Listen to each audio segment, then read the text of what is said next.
गरीब बुढ़िया पिज्जा बनाने वाली। भारतीगढ़ गांव में सुमित्रा अपने छोटे से परिवार के साथ बहुत ही खुशी से रह रही थी। सुमित्रा को बचपन से ही पिज्जा खाने का बहुत शौक था और एक दिन सुमित्रा अपने बेटे से बोलती है, रोहन बेटा, मुझे पिज्जा खाने का बहुत मन कर रहा है, जाकर पिज्जा तो ले आ। अरे माँ, अब तो तुम बुढ़िया हो गई हो, बुढ़ापे में भी तुम्हें पिज्जा खाने का मन करता है। अरे बेटा, मैं बूढ़ी हो गई हूँ तो क्या हुआ, आखिरकार मेरा भी तो मन करता है, और अगर मेरा पिज्जा खाने का मन है तो खिला देना। अच्छा ठीक है, तुम भड़क क्यों रही हो माँ, मैं तुम्हारे लिए पिज्जा ले आऊंगा। मैं मजाक कर रहा था। इतना कहकर अपनी माँ के लिए रोहन पिज्जा लेने के लिए चला जाता है। थोड़ी देर बाद रोहन अपनी माँ के लिए पनीर पिज्जा लेकर आता है और दोनों माँ बेटे बड़े चाव से पनीर पिज्जा खाते हैं। ऐसे ही कुछ महीने बीत जाते हैं और एक दिन रोहन अपने ऑफिस से घर की तरफ आ रहा था कि तभी उसको पिज्जा पॉइंट नाम की एक नई दुकान दिखाई देती है। उसको देखकर रोहन सोचता है। इतना सोचने के बाद रोहन पिज्जा पॉइंट से चीज पिज्जा खरीद लेता है और घर जाने के लिए रोड क्रॉस करने लगता है कि तभी एक कार से उसका एक्सीडेंट हो जाता है। वहीं दूसरी तरफ रोहन की माँ चिंता में अपने बेटे को फोन करती रहती है, लेकिन रोहन उसकी कॉल का कोई जवाब नहीं देता। अगली सुबह रोहन के घर रोहन की लाश जाती है। ये देखकर मानो सुमित्रा के ऊपर पहाड़ टूट जाता है और वो फूट फूट कर रोने लगती है। बेटा, अब तो तू मेरे पास ही नहीं है, मैं किसके लिए जीऊंगी। तुम मुझे छोड़कर कैसे चले गए, अपनी बुढ़िया माँ को अकेले छोड़कर तू नहीं जा सकता, अब मुझे कौन देखेगा।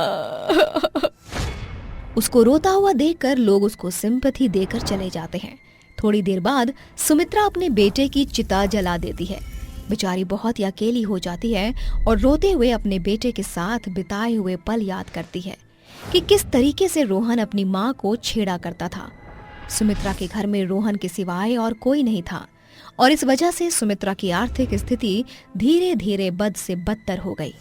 सुमित्रा के पास खाने तक को कुछ नहीं था और वो एक दिन सोचते हुए खुद से बोलती है, बेटा, मेरे बेटे ने सबकी मदद की है, यदि मैं किसी से कुछ मांगूंगी तो क्या पता मुझे भी लोग कुछ खाने को दे दे। ये सोचकर सुमित्रा अपने पड़ोस में खाना मांगने के लिए चल देती है। मीनू बेटा, मैं बहुत भूखी हूँ, मुझे बहुत भूख लग रही है, कृपया करके तुम मुझे कुछ खाने को दे दो।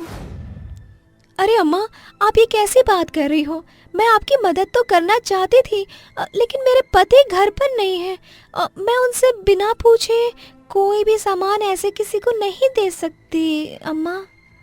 बेटा, मैं तो तेरे पास ये सोच कर आई थी कि तू मेरी मदद करेगी, क्योंकि जब तुझे तेरे पति के इलाज के लिए पैसे चाहिए थे तो तू मेरे बेटे रोहन के पास आई थी। अरे ओ बुढ़िया, मैं तुझे इतनी देर से अम्मा अम्मा करके बोल रही थी और तूने क्या किया, अपना एहसान जता दिया। सुन मेरी बात, तूने मेरी एक समय पर मदद की है, मानती हूँ, लेकिन मैंने तुझे बोला ना, मैं अपने पति से बिना पूछे तुझे कुछ भी नहीं दूंगी, पर हाँ, मैं तेरे हाथ में कटोरा जरूर थमा दूंगी ताकि तू कहीं भी जाकर भीख मांग सके। कोई ना कोई तेरे लाचारेपन पर तरस खाकर भीख जरूर दे देगा। इतना कहकर मीनू सुमित्रा के हाथ में कटोरा थमा देती है और उसमें 1 रुपए का सिक्का डालकर उसे धक्के मार के निकाल देती है। ये देखकर सुमित्रा की आंखों में आंसू आ जाते हैं और वो खुद से बोलती है, काश मेरा बेटा जिंदा होता तो आज मुझे ये दिन देखने को नहीं मिलता। थोड़ी देर बाद सुमित्रा रोते हुए अपने घर के अंदर चली जाती है और अपने बेटे की फोटो लिए रोती रहती है।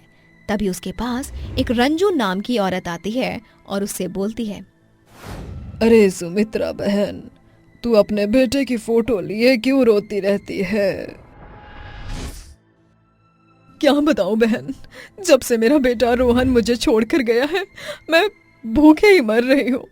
मैंने मीनू से खाने के लिए मांगा तो उसने मुझे धुतकार दिया। अरे बहन, तुझे पिज्जा खाने का बहुत शौक है तो तू पिज्जा की एक छोटी सी दुकान खोल ले, इससे तेरा गुजारा भी हो जाएगा। इतना कहकर रंजू वहाँ से चली जाती है और सुमित्रा खुद से बोलती है, सुमित्रा, वैसे रंजू ने तुझे आइडिया सही दिया है। मेरे पास जो थोड़े बहुत गहने हैं मैं उन्हें बेचकर पिज्जा बनाने का सामान ले आती हूँ और उससे अपनी एक छोटी सी दुकान खोल लूंगी। इतना कहकर सुमित्रा अपने गहनों को लेकर सुनार के पास चली जाती है और गहने बेचकर पिज्जा बनाने का सामान ले आती है। जिसके बाद सुमित्रा अगली सुबह अपने घर के आगे एक रेहड़ी खड़ी कर लेती है और उसके ऊपर पिज्जा बना बना कर रख लेती है और उसके पिज्जा की बिक्री काफी होने लगती है। धीरे धीरे करके सुमित्रा अपनी पिज्जा रेहड़ी से एक बड़ी सी पिज्जा शॉप खोल लेती है। जिसके बाद वो देखते ही देखते बहुत अमीर हो जाती है। उसको किसी भी चीज की कमी नहीं थी। वो आए दिन किसी न किसी की मदद करती रहती। एक दिन उसके दुकान पर एक छोटा बच्चा आता है और रोते हुए बोलता है, अम्मा मैं बहुत भूखा हूँ, मुझे कुछ खाने को दे दीजिए। वो बच्चा लगभग 5 साल का था और उसकी मासूमियत देखकर सुमित्रा को उसके ऊपर तरस आ जाता है और वो उसको बोलती है, बेटा तुम्हारा नाम क्या है? तुम्हारे माता पिता कहाँ हैं? मैं अनुज हूँ और मैं अनाथ हूँ। मेरे माता पिता इस दुनिया में नहीं है। प्लीज मुझे कुछ खाने को दे दो, मैं 3 दिन से भूखा हूँ। उसकी ये बात सुनकर सुमित्रा की आंखों में आंसू आ जाते हैं और वो आंख में आंसू लिए बोलती है, बेटा बेटा तुम चिंता मत करो। तुमने अभी ये बोला ना कि तुम्हारे माता पिता नहीं है। आज से तुम्हारा ख्याल मैं रखूंगी, तुम चिंता मत करो। इतना कहकर सुमित्रा अनुज को गले लगा लेती है और उसको पेट भर के खाना खिलाती है। उसके बाद सुमित्रा उसको अपने साथ रखने लगती है और कुछ दिन बाद वो उसका एडमिशन स्कूल में करवा देती है और इस तरह सुमित्रा अनुज के साथ खुशी से रहने लगती है।